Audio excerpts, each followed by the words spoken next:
Hey, how's it going? I'm Hugs. Today I want to talk about the potential of 173 moving up to 049's sub-level. Um, so I guess the first thing I want to talk about is why I don't really think this will do much. It'll do a little bit, but I don't really see how this will do a lot. Because with 173 spawning on 049 sub-level, it'll probably take them like an average of 2 minutes every game to get down into light.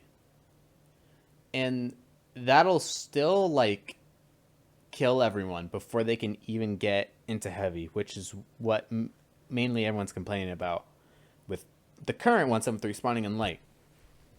They keep saying, "Oh, I can't, I can't get into like I die in light, and I'm a civilian class.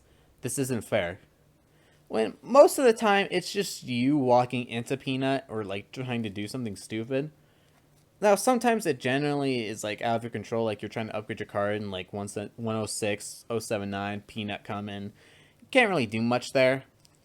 But other times you just try to run into him and or he dead sets visions onto you and that's where most of the complaints come from.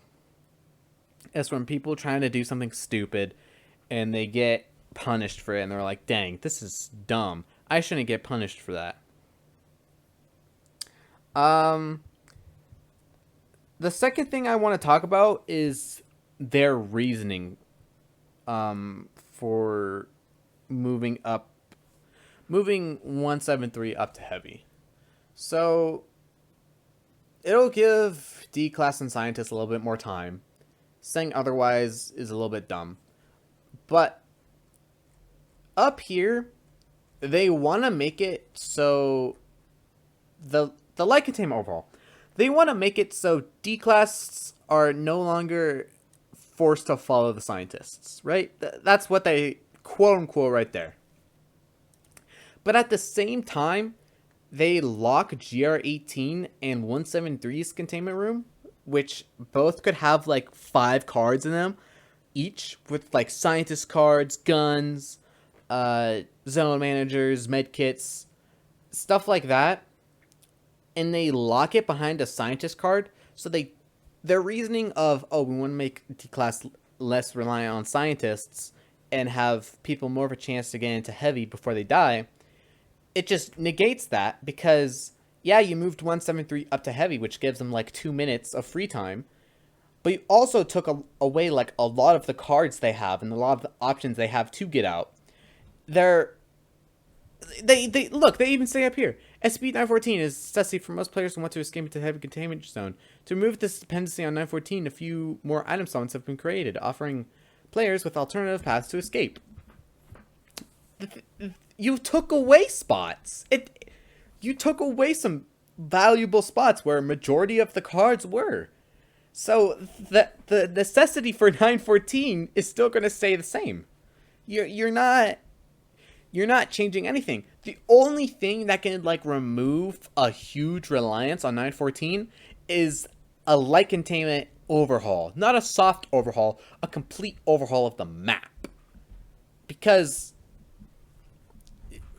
you need 914, you need checkpoint cards. And unless you spawn checkpoint cards like around the facility, SCP-914 is still going to be a necessity. Because remember, they're only spawning in scientist cards. They're only spawning in janitor cards. They're not spawning in research supervisors. And you may say, no, they are. But they're behind GR18. Both of these areas not contain a research supervisor card and will remain as possible locations for SCP item lockers. Behind GR18 and Peanut's room. So, for the D class who don't have scientist cards, yeah, you're gonna need 914 still. And I don't know. It's just they could have gone about this so much in like different ways, so many better ways. I mean, because now the facility guards are just getting more screwed over. Like at this point, Northwood isn't even concerned about facility guards anymore. They're only concerned about scientists and D class. But it's just like, come on, dude. Why you gotta screw over like six players just to make 20 like 15 other players happy. Like, I don't know. I'll have to test this out personally to see how effective 173's containment chamber is. I don't think it'll do much, however. People are still gonna die before they reach heavy. So, I mean, I don't know.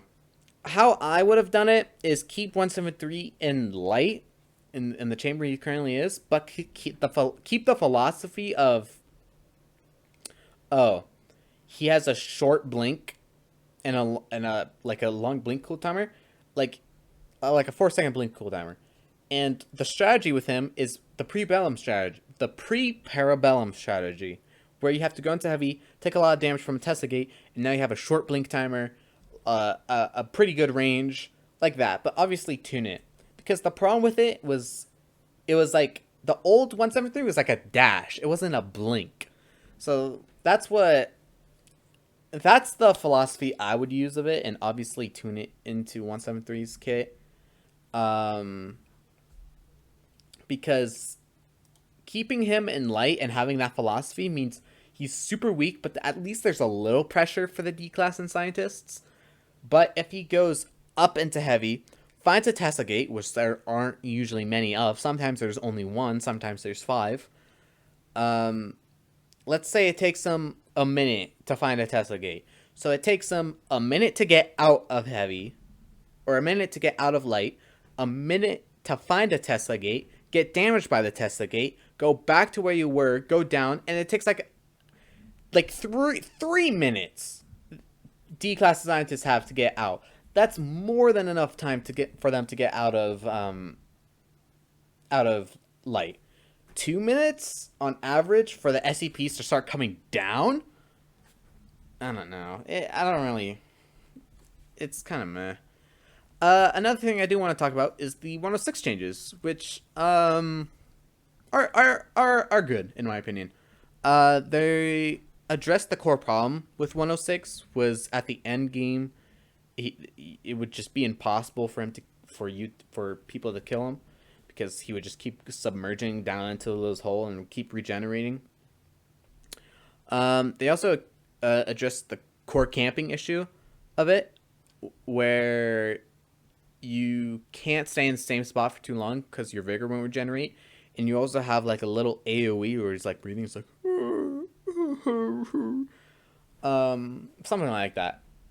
They also tuned his health. They made it so not multiple people. They also made it so you can't escape from the pocket dimension multiple times in a row, which was an issue 106 had, because whenever you touch someone and put them in your dimension, it's not guaranteed. It's not a guaranteed kill. It's just, But now it's actually sort of like, oh, if they get out, they're guaranteed to die next time, and they're like way weaker. Which I like. It's objectively, I shouldn't say objectively. It's a good change in my opinion. I like it. Overall, I don't know. It's something to spice up the game. The overall update, 106 bound changes are good. I'd have to test it out personally to see how the 173 sub level is, but I don't know. We'll see. Thank you for watching.